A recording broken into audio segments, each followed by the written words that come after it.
Hello students, good evening.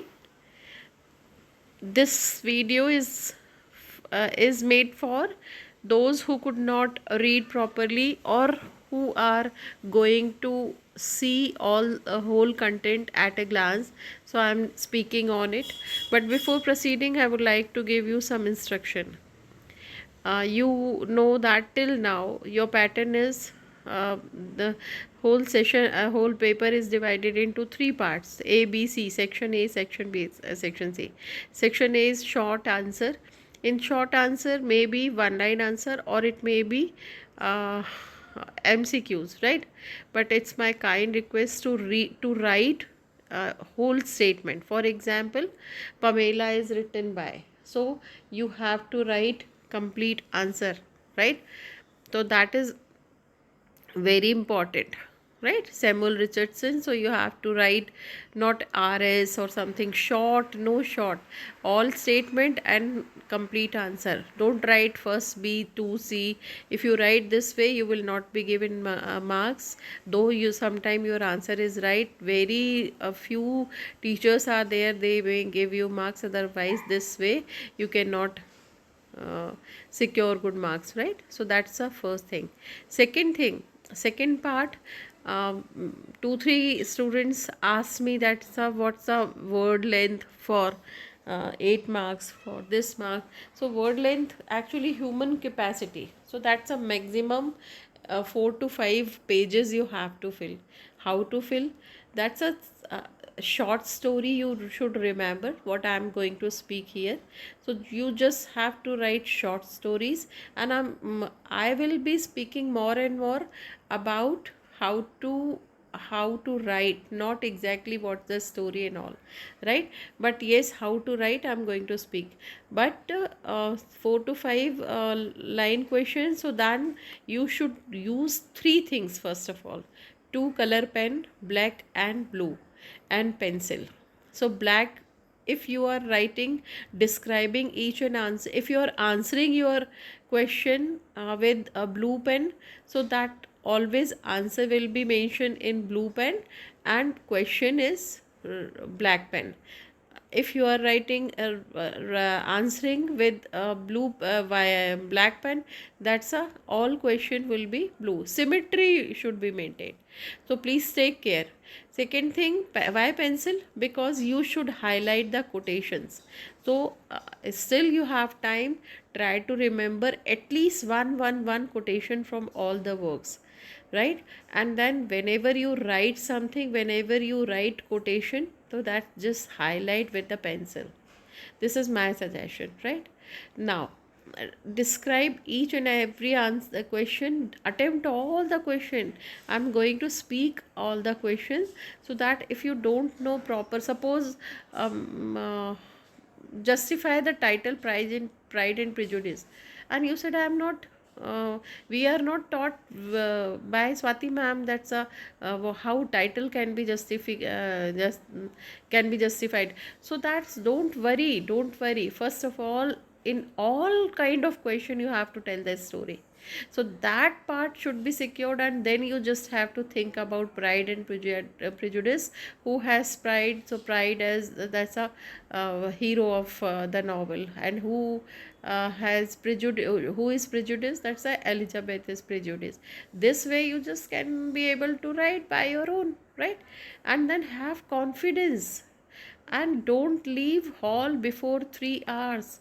Just don't look here and then write each and everything, and don't lengthen your question too much, little bit short, so that at last you should have 20 minutes, so that you can do revision and attempt all the questions. No negative marking, so please do it. It's my kind suggestion to it. All the students, please do whole question, whether you know or don't know. I'm speaking important matter, so if you remember this only, then you will be able to cope up at least, right? So that some of the tips from my side. and then before handing over your question paper, please revise it, right? And then don't do overwriting. काटा पिटी ज़्यादा नहीं करना, नहीं तो उसमें भी marks कटते हैं. लिख दिया जो लिख दिया ख़त्म. पूरा question, don't read whole question paper. Why? Because वो 3 घंटे, tomorrow first paper and 3 hours, it's very crucial. Mind set is that you are panic, I can understand. तो वो पैनिक माइंड सेट में और भूल जाओगे आप पूरे क्वेश्चन पढ़ोगे. It is better avoid, don't read first section, just read section A and do it. Go for second section B. Section B में भी अदर ऑप्शंस देखो ही मत, बस फर्स्ट है उसका और देख लो which question is to be done, this one, और चॉइस वाला देख लो वो है, और स्टार्ट राइटिंग. अगर ऐसा करोगे तो मुझे लगता है उससे ज़्यादा अच्छा है. But if you read whole paper you will be panic, more panic. It's a human nature, so better to avoid read whole paper. But yes, move, right? So these are the some tips you just can follow in your exam. All the best again. Now, fiction and its types, I have made video. It's a little bit long video.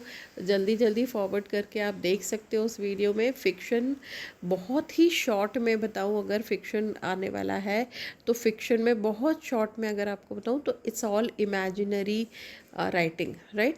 उसमें author imagine करता है, और ये सब कुछ आप लिख सकते हो in which author imagines, and that's why author is free to play with the character and plot. कुछ भी लिखो आप, कुछ भी. वो जो एक आदमी था वो उड़ने लगा अचानक, तो यह आपकी इमेजिनेशन है. फिर वो धीरे धीरे रियलाइज़ कर रहा था कि वो तो सपनों में उड़ रहा था. This example you can give. You can even give some of the advertisement you can give. In advertisement that the Bonvita, so that's a boy is flying, for example. So that's a just imaginary activity. उसमें आप you can write very good example. That's a Samsung advertisement. That's a very great example of fiction. Fiction does not mean only novel and then written. Fiction is advertisement. Fiction is movie. Fiction is song. Fiction is so many. So fiction is just imagination, right? Creation of imagination. This punchline you can remember, creation of imagination. So fiction, that's a Samsung wala one advertise in which a girl is calling to boy, the Samsung boy, and she is saying, requesting, sir jaldi se aa jaiye because our TV is not working.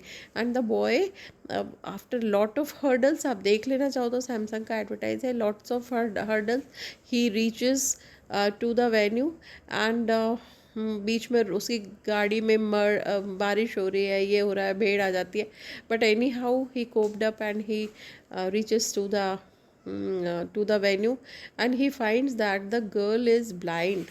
But in telephonic conversation he could not imagine, because girl is very much confident.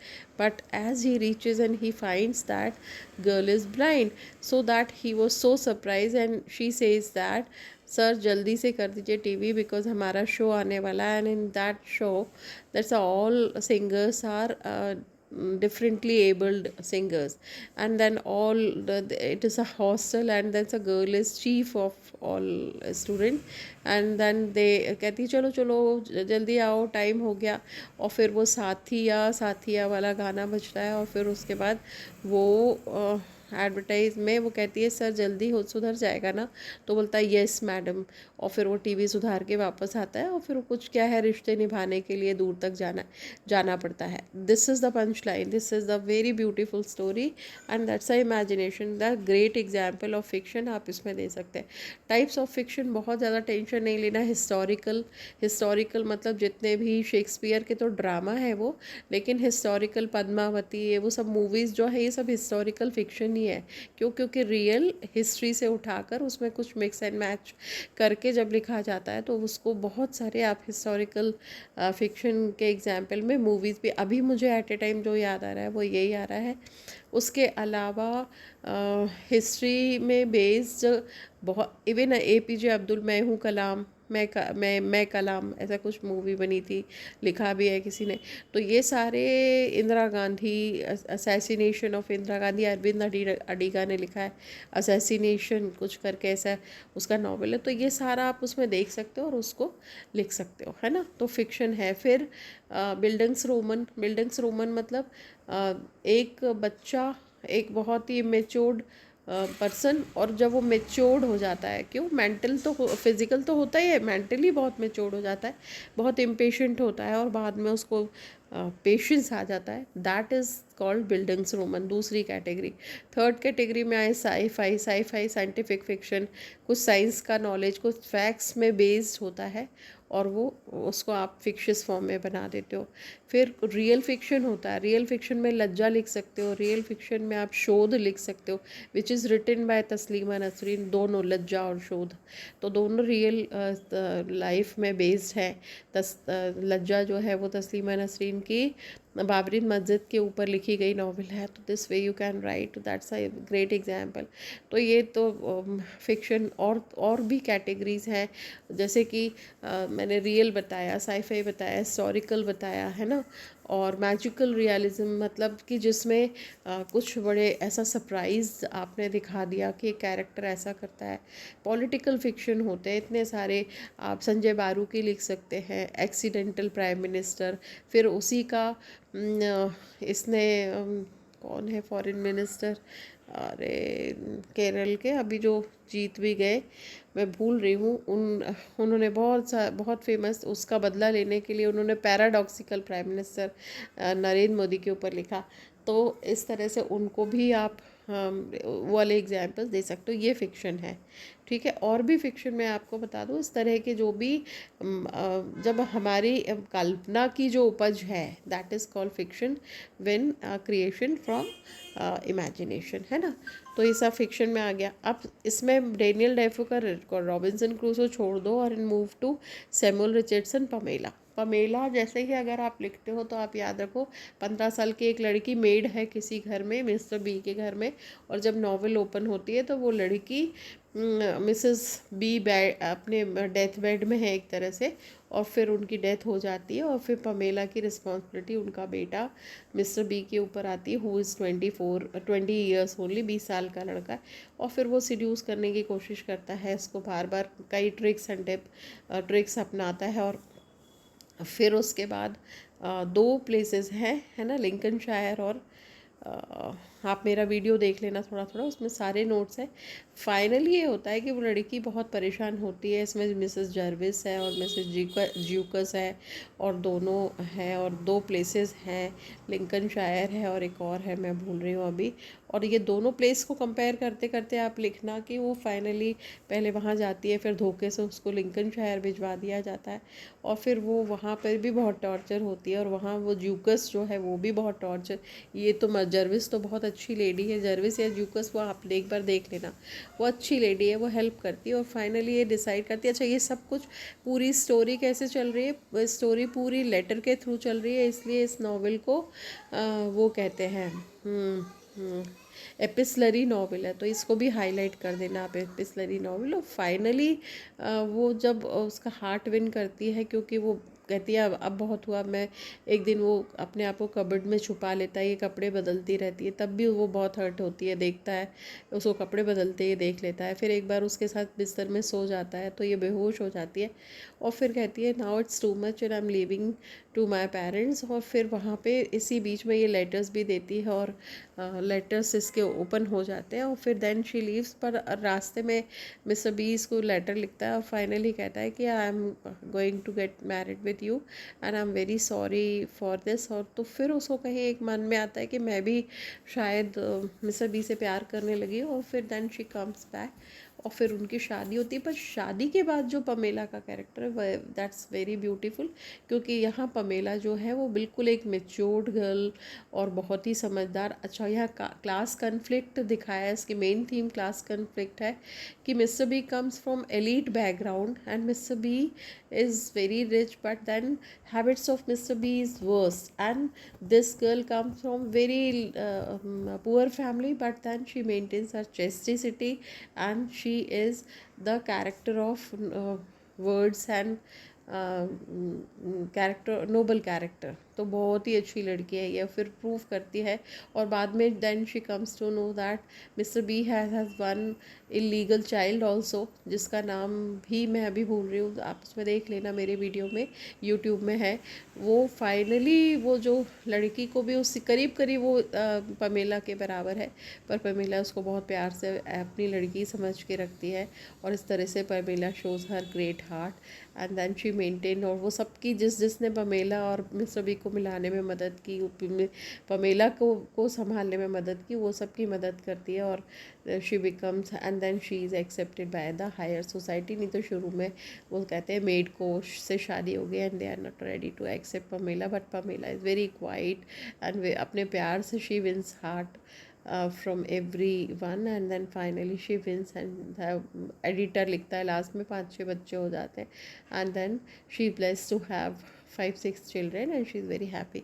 ये आपके first unit में से forms of fiction and it's type और Samuel Richardson का Pamela कर लेना, ठीक है। अब आते हैं हम नंबर टू में अच्छा जेन ऑस्टिन का प्राइड एंड प्रेजुडिस भी इसी में है। ओके, तो प्राइड एंड प्रेजुडिस में 5 लड़कियां हैं, बैनेट फैमिली है, बिंगले फैमिली है ना, और डार्सी है। और कैसे करके डार्सी जो है फिट्ज विलियम डार्सी, वो कितना हॉटी होता है और उसको कितना प्राइड है अपने पैसे अपने स्टेटस पे। और एलिजाबेथ वो कितनी बायस्ड हो जाती है उसको लेके कि वो एक्सेप्ट नहीं करती है। लेकिन इस स्टोरी में जो कुछ भी होता है, मिसेस बैनेट वो जो एकदम फसी kind of lady and cultured, बड़ी सीधी सी मोटी मोटी और एक अजीब सा उनका फिज़िक है, लेकिन जैसा उसमें लिखा है, पर वो बड़ी सीधी। और वो she is always thinking for her daughters की कोई भी कहीं भी सब अच्छे घर में चले जाए। क्यों? उसका रीज़न था क्योंकि उस समय जो फादर की प्रॉपर्टी वो मेल्स को ही मिलती थी, तो इनके एक कज़िन कोलिन को मिलने वाली थी। तो कोलिन भी सोचता है कि मेरी शादी बैनेट फैमिली में से, बैनेट सिस्टर्स में से किसी एक से भी हो जाए तो मुझे इतनी प्रॉपर्टी मिल जाएगी। और वो एलिजाबेथ को प्रपोज भी करता है, पर वो मना कर देती। तो वो एलिजाबेथ की एक फ्रेंड रहती है ये ल्यूकस, उससे शादी कर लेता है। और ल्यूकस बहुत समझदारी से उसके साथ रहने लगती है क्योंकि वो 27 ईयर्स की ऑलरेडी हो गई है। और इस तरह से फिर एलिजाबेथ उससे मिलने जाती, काफ़ी कुछ होता है इसमें। एंड फाइनली इसकी जो सबसे छोटी बहन है किटी, और वो भाग जाती है मिस्टर विक्रम के साथ जो आर्मी मैन है। और क्या क्या गलत फहमियाँ बीच में होती हैं, फिर उनकी हैप्पी एंडिंग होती है। और 3 कपल हम देखते हैं, जेन और मिस्टर बिंगले का कपल हस्बैंड वाइफ है, एलिजाबेथ और फिर विलियम डार्सी का कपल बन जाता है। और वो जो लीडिया और मिस्टर विक्रम का, और बाकी 2 किटी और उसके बारे में बहुत ज़्यादा डिटेल नहीं पता। तो हैप्पी एंडिंग नोट है, सोशल नॉवेल है ये। और इसने बहुत ही अच्छी, इसकी फर्स्ट ओपनिंग लाइन है क्या है, व्हेन अ मैन, मैं अभी देखती हूँ अगर हुआ तो भेज दूँगी, वो ज़रूर मैंने उसमें डाला है, अगर नहीं डाला है तो मैं भेज देती हूँ प्राइड एंड प्रेजुडिस की। तो वो फर्स्ट ओपनिंग लाइन इसकी ज़रूर ज़रूर ज़रूर रिमेंबर कर लेना, बहुत फेमस है ना। अब सेकेंड यूनिट में क्या है, तो सेकेंड यूनिट में अ टेल ऑफ 2 सिटी। तो आप याद रखो कि कौन कौन सी 2 सिटीज़ है, फ्रांस और लंदन, है ना। तो मेन आपको इसमें फ्रांस यानी पेरिस और इधर लंदन, ठीक है। तो ये जो पेरिस और लंदन के बीच की 2 स्टोरी है, क्योंकि इसमें इसकी हीरोइन लूसी है जो 18 साल की है, अपने पेरेंट्स अपने फादर को मैनेट को मिस देखती है 18 साल बाद, डॉक्टर मैनेट को। और फिर उसके बाद वो मिलती है, अपने पापा की केयर करती है। और फिर एवर ये जो हीरो है इसका वो एवरमोंट फैमिली से आता है, लेकिन अपना नाम बदल लेता है। और ये इंग्लैंड आ गया है क्योंकि फ्रांस में रिवॉल्यूशन चल रहा है। मैंने उसमें डेट वेट सब डाली, अगर आप देख लो एक बार वो वीडियो तो बहुत ही अच्छा रहेगा। आप अभी सुन लो उस वीडियो को, तो उस वीडियो में मैंने सब डेट और कब फ्रेंच रिवॉल्यूशन स्टार्ट हुआ था। अभी मैं बहुत थकी हूँ, फिर भी आप लोग के लिए वीडियो बना रही हूँ ये वाला, तो आप देखना। तो उसमें फ्रेंच रिवॉल्यूशन कब स्टार्ट हुआ था, जुलाई में हुआ है, और किस ईयर में, उसी दिन के बारे में नॉवेल में भी डिस्क्रिप्शन है। और फिर दोनों सिटीज़ की अपनी अपनी स्टोरीज़ है, टेल ऑफ 2 सिटीज़।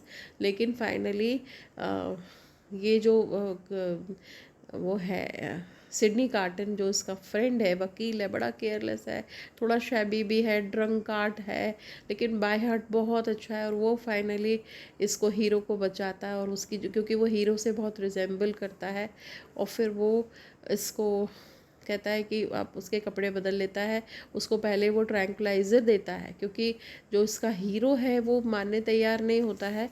तो उसको मालूम है कि वो कभी मेरे को इस तरह से नहीं करेगा कि मैं तुम्हारी जगह मर जाता हूँ। तो ट्रैंक्विलाइज़र एक बेहोशी की दवा है, वो उसको देता है, और जब वो बेहोश हो जाता है तो फिर वो हीरो के कपड़े बदल के जेल के बाहर उसको भेज देता है। वो थोड़ा सा बेहोश होता है, फिर होश में आता है, और वो कहता है जल्दी जल्दी बाहर निकलो। और लूसी और वो सब, डॉक्टर मैनेट और ये हीरो, ये सब मिलके और वापस इंग्लैंड चले जाते हैं, क्योंकि फ्रांस में तो एवरमुंड फैमिली से बहुत नाराज़गी है सबको, और लोग एलिट फैमिली को पकड़ पकड़ के मार रहे हैं जेल में। अगर आप इसमें एक एग्जांपल दे सको, मुझे अभी याद आया, तो सद्दाम हुसैन को भी ऐसा मारा था, उसके राजमहल में पूरी कॉमन जनता घुस गई थी। आप श्रीलंका का एग्जाम्पल चाहो तो उसको देख भी लेना, उसमें भी ऐसा ही हुआ था। कॉमन पीपल श्रीलंका में के राजा के वहाँ पर, मतलब उसमें जाकर बैठ गए थे उनके राजा, मतलब जो भी, फिर मैं अभी भेज दूँगी उसका लिंक, तो समझ लेना उसको। मेरे को बहुत ज़्यादा थकी हूँ, पर फिर भी मैं अभी आपको बता रही हूँ कि इसमें ऐसा हुआ है, तो वो देख लेना, वो बहुत ही ज़्यादा इम्पॉर्टेंट है। तो ये सारे एग्जाम्पल्स के साथ कोट करोगे तो आपको बहुत अच्छे नंबर मिलेंगे। और फिर फाइनली सिडनी कार्टन मर जाता है, और ये तीनों फैमिली सेफ रहते हैं। तो ये हिस्टोरिकल नॉवल है, क्योंकि हिस्ट्री पे बेस्ड है ना। फिर उसके बाद इसमें से मेयर ऑफ कैस्टरब्रिज है। तो मेयर ऑफ कैस्टरब्रिज में जो कैस्टरब्रिज एक प्लेस है, उसका मेयर बन जाता है हीरो इसका, और इसकी हीरोइन, और उसको सेल कर देता है। तो वो बहुत इरिटेट हो जाती है, ये भी वीडियो बनाया है मैंने, आप देख लेना।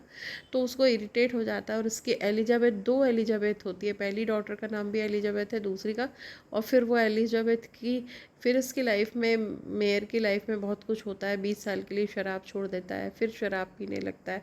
इधर वाइफ की भी डेथ हो जाती है, सूजन या क्या तो नाम है। और इस तरह से ये नॉवल भी अच्छी है, बस आप इसमें से ये 2 पढ़ लेना। Sons and Lovers Oedipus complex है, क्योंकि एक इसके अगेंस्ट इलेक्ट्रा कॉम्प्लेक्स भी बताओ तो अच्छा रहेगा। ये इडिपस कॉम्प्लेक्स क्यों है, क्योंकि माँ बहुत ज़्यादा ऑब्सेस्ड है अपने दोनों सन्स के ऊपर, है ना। तो वो जो सन है या लवर है, इतना ज़्यादा, क्योंकि हर रिलेशन की एक लिमिट है, और उस ब्यूटी को आप लिमिट में रखोगे तो हमेशा अच्छा है, नहीं तो उस लिमिट को क्रॉस करोगे तो फिर he is kind of lover, जो जो उसके खुद के बेटे हैं लवर, और फिर वहाँ बहुत अनहैप्पी एंडिंग और बहुत ट्रेजिडीज़ होती है। हम इंडियन कंटेक्स्ट में भी देखते हैं, माएँ जब, आप ये सब लिख सकते हो कि माएँ जब घर में बहुत ज़्यादा इंटरफेयर करती हैं लड़के को, अपने बेटे को लेके अगर बहुत ऑब्सेस होती है, तो वो घर टूट जाते हैं। तो इस तरह से आप, मैं हिंदी में इसलिए बोल रही हूँ, कुछ बच्चों को ठीक लगेगा, तो फिर आप उसको भी लिख सकते हो कि ये इडिपस कॉम्प्लेक्स है। और फ्रिगमेंट्स और सिगमंड फ्रॉइड ने इसको लिखा है, दिया है ये थेरी, है ना, जिसमें बताया है कि मदर से सन का बहुत ज़्यादा अफेक्शन, जिसको इडिपस कॉम्प्लेक्स कहते हैं, और वो इडिपस रेक्स जो ड्रामा था सोफोक्लस का, उसके बेस पे लिखा गया है, इसीलिए उसको इडिपस कॉम्प्लेक्स कहते हैं। और इलेक्ट्रा कॉम्प्लेक्स, जहाँ पर सन का डॉटर का फादर की ओर अट्रैक्शन जो होता है, उसको कहते हैं इलेक्ट्रा कॉम्प्लेक्स। उसमें आप क्राई द पिकॉक का एग्जांपल दे सकती हो। माया, जो क्राई द पिकॉक की माया हीरोइन है, वो अपने हस्बैंड को हमेशा, पूरे समय वो अपने हस्बैंड की कंपैरिजन अपने पापा से करती है, पापा को देखती है हस्बैंड। तो ये एक तरह का इलेक्ट्रा कॉम्प्लेक्स है, ये एग्जांपल दे सकते हो आप। तो सन्स एंड लवर्स वही है, और उसमें भी इसके 3 लड़के हैं और 1 लड़की है सन्स एंड लवर्स में। तो पहला लड़का जो है वो मर जाता है, क्यों, क्योंकि वो डिज़ीज़ भी, और उसकी लाइफ में भी माँ बहुत ज़्यादा इंटरफेयर करती है। फाइनली वो बहुत जल्दी उसकी डेथ होती है, तो उसका पूरा अटेंशन पॉल मॉरल के ऊपर हो जाता है, और फिर वो तो पॉल को जीने नहीं देती, समझो। पॉल उसको देख के हंसता है, रोता है, क्योंकि पॉल बहुत ज़्यादा माँ से प्यार करता है, और उसके कारण उसकी लाइफ में जो भी लड़की आती है वो उसको भी जस्टिफाई नहीं कर पाता। वो अपने फिज़िकल नीड या कुछ भी मेंटल नीड किसी से कुछ शेयर ही नहीं कर पाता बिकॉज ऑफ माँ। और फिर वो फाइनली माँ को भी ये किल करता है, मॉर्फिन दे के मार डालता है। क्यों? क्योंकि वो कैंसर से पीड़ित है और वो कैंसर सर्वाइवर है, और उसके कारण उसकी वो शी सफरिंग फ्रॉम कैंसर, और शी इट्स वेरी इनटॉलरेबल। तो वो उसको नहीं इंटॉलरेबल वो कर नहीं पा रही है, उसके कारण ये देख नहीं पाता, और भाई बहन मिलकर डिसाइड करते हैं कि माँ को जहर दे देना चाहिए, जिसको मर्सी किल भी कहते हैं, जो इंडिया में यूथनासिया भी बोलते हैं उसको। यूथनासिया मर्सी किल देखना, जो इंडिया में अलाउड नहीं है लेकिन फॉरेन कंट्रीज़ में है, कि अगर पेशेंट बहुत सफ़र कर रहा है तो आप उसको किल कर सकते हो। तो वो एक इस तरह से ये करता है और उसको फ्री करता है अपनी माँ को, क्योंकि वो चाहता है, लेकिन बाद में ये सोचता है मैं सुसाइड कर लूँ, लेकिन वो अंधेरे में कहीं गुम हो जाता है। और बड़ी ट्रैजिक स्टोरी है और ट्रैजिक एंड है इसमें। जॉर्ज ऑरवेल की 1984 तो पॉलिटिकल नॉवेल और इतना रिलेवेंट है कि आज हम देख रहे हैं कि हर घर में, उसमें पहले ये बताया था कि एक डिवाइस और वो लोग आपकी हर हरकत को नोटिस कर रहे हैं। लव अब जैसा कुछ नहीं होता, आपको हर चीज़ big brother is watching you, या आप हाईलाइट करना बिग ब्रदर कभी नॉवेल में सामने नहीं आया। बड़ी बड़ी मूछें उसके, अलग पूरे जगह जगह पोस्टर लगे, घरों में आपको फुल वॉइस में रहना है, आपको आप सारे उसमें लिंक्ड हो, और आपके घर में सब में सीसीटीवी कैमरे जैसा कुछ लगा हुआ है डिवाइस, और आप नोटिस हो रहे हो। तो इसलिए ना आप घर में भी कोई पब्लिक प्राइवेट रिलेशन नहीं, कुछ नहीं, आपको 2 and 2 4, तो आपको 2 into 5 अगर वो कहते हैं तो कहना है। ये सबसे बड़े ये सब इसके एग्जाम्पल्स हैं। और फाइनली जो लड़का है वो इसका हीरो है, वो इतना सताया जाता है क्योंकि वो बहुत अगेंस्ट है बहुत सारी पार्टी से। मैंने सब लिखा है, इसका भी वीडियो बनाया है, टाइम हो तो देख लेना। और फिर वो जो लड़का है वो जब गुस्से में आता है और लास्ट में वो मेंटली इतना पैरालाइज्ड हो जाता है, उसकी कंडीशनिंग करते हैं, क्योंकि उसको खूब मेंटल उसकी कंडीशन को, उसको चूहों से इतना टॉर्चर करवाते हैं लास्ट में कि वो कहने लगता है कि yes I love big brother. इस बस मॉरल मेंटली वो ख़त्म हो गया। कहते हैं मन की ये दे सकते हो, हिंदी में भी दे सकते हो, मन के जीते जीते मन के हारे हार। यहाँ वो उसको मेंटली ब्रेक कर देता है, ब्रेक डाउन कर देता है। और फिर जो वो हीरो है वो भी कहता है कि yes I love big brother, और बहुत अच्छी पार्टी है, बहुत अच्छे लोग हैं। तो ये पूरी नॉवेल है कि आपको जब कोई मानसिक रूप से ख़त्म कर देता है तो आप पूरी तरह ख़त्म हो जाते हो। यही 1984 का है, ये 48 में ही हो गई थी, 1948 में कंप्लीट। लेकिन वो अज्यूम कर रहा है कि 1948-84 तक क्या सिचुएशन होगी। आज 2024 में भी ऑलमोस्ट वही सिचुएशन है। हमारी प्राइवेट लाइफ, प्रिवेसी कहीं पर भी नहीं बची है, हम हर जगह नोटिस हो रहे हैं, और गवर्नमेंट एक तरह से हमको चला रही है। इतना सीवियर सिचुएशन नहीं है, लेकिन सम वॉट हमारी पर्सनल लाइफ तो नहीं है। तो ये बहुत ही यूज़फुल नॉवेल है जॉर्ज ऑरवेल का, आप इसको ज़रूर कर अच्छे से पढ़ लेना। जो मैं जिन जिन नॉवेल को डिस्कस करती हूँ मुझे लगता है वो ठीक है। इसमें अगर आप फ्रैंकेस्टीन और doctor Jekyll and mister hide भी करके जाओ तो ठीक है। मैरी शैली का फ्रैंकेस्टीन है, और फ्रैंकेस्टीन्स मॉन्स्टर क्यों? क्योंकि कई प्रॉब्लम हमारे ही द्वारा बनाई हुई है और हम ही फिर उससे डरने लगते हैं। तो मैंने क्लास में बताया आपको कि अगर एक स्केल में आप बीच तक आ गए तो बीच तक फिर भी वापस लौटने, ये सब देना है एग्जाम्पल, तो वापस लौटने का एग्जाम्पल है। लेकिन एक स्केल के आप बीच के जरा से पॉइंट को क्रॉस करोगे तो फिर लौटने का कोई चांस नहीं है। तो गलतियाँ होती है, पिंच ऑफ सॉल्ट हमारी लाइफ में भी चलता है। पिंच ऑफ सॉल्ट, स्वाद के अनुसार नमक थोड़ा कम को थोड़ा डल भी गया, हमने थोड़ी गलती ज़िंदगी में कर भी दी तो चलेगा। लेकिन उसके बाद अगर हमने सीवियर मिस्टेक की तो हम लिमिट जिस दिन क्रॉस कर गए तो there is no way to go back. फिर आपको लाइफ को भुगतना हेल होती है। और फ्रैंकेस्टीन यही करता है, मॉन्स्टर बनाता है और वो गलत गलत काम करके हड्डियाँ लाता है मॉर्चरी से, यहाँ से फ्लैश लाता है और वो एक पुतला बना लेता है और उसमें सोल डालता है। और फिर तो उसको लगता है मैंने वर्ल्ड विन कर लिया, क्योंकि वो बन जाता है। लेकिन वो बनाते बनाते इतने छोटे छोटे से ऑर्गन्स जो ह्यूमन बॉडी में होते हैं उतने नहीं बना पाते, वो बड़े बड़े बन जाते हैं और उसके कारण मॉन्स्टर बन जाता है। फिर वो मॉन्स्टर अकेलेपन के कारण इससे बदला लेता है और वो कहता है मुझे एक फ़ीमेल मॉन्स्टर दे दो। तो ये सोच बना भी देता है फीमेल मॉन्स्टर, लेकिन इसको लगता है कि मैंने अगर बना दिया और फिर इनके बच्चे होंगे तो पूरी लाइफ लोगों की हेल हो जाएगी, क्योस हो जाएगा। उसको बड़ा दुख भी होता है। तो mister Jekyll, doctor Jekyll and mister hide एक ही पर्सन है। वो हाइड जानबूझ के लेगा क्योंकि जेकिल खुद को हाइड कर लेता, वो बहुत अच्छा फिजिशियन है, लेकिन अपने नॉलेज का मिसयूज़ करना, कितने सारे पॉलिटिशियंस के आप एग्जाम्पल दे सकते हो, कितनी सारी पर्सनालिटीज़ के आप एग्जाम्पल, कि कभी कभी आपके पास बहुत अच्छा नॉलेज है, मनी है, मसल है, पावर है, कैलिबर है, लेकिन आपकी थिंकिंग गलत है, आपकी अप्रोच गलत है, और वो चीज़ इतनी वो चीज़ इतनी डोमिनेट करती है कि हम बर्बाद हो जाते हैं। क्यों? क्योंकि उन सब के अलावा हमारे पास एक विजडम होना चाहिए कि हम अपने नॉलेज को किस हद तक यूज़ करें, ये इसका मैसेज है। तो doctor Jekyll and mister hide एक ही पर्सन है, लेकिन उसको छुपाता है वो अपने आप को, और दिन में कुछ और दिखाता है। बहुत नोबल डॉक्टर है, रात को वो ऐसे अपने पावर का मिसयूज़ करता है और ख़ुद के लिए प्रॉब्लम क्रिएट करता है, और फाइनली फिर जब उसको बहुत दुख होता है, इस पे मैं वीडियो नहीं बना पाई हूँ। तो ये आप कोशिश करना कि डॉक्टर जैकिल और मिस्टर हाइड भी करो, और फ्रैंकेनस्टीन का नहीं, मैंने मिक्स कर दिया। फ्रैंकेनस्टीन मॉन्स्टर में वो अपना मॉन्स्टर बनाता है, फीमेल मॉन्स्टर क्रिएट नहीं कर पाता, और मॉन्स्टर का कोई नाम नहीं दिया है। आप ये भी लिख सकते हो कि name is not given in whole novel. तो फीमेल मॉन्स्टर के लिए जब डिमांड करता है और वो नहीं बन पाती है, तो मॉन्स्टर उसे बदल लेके एक के बाद एक सबको ख़त्म करना।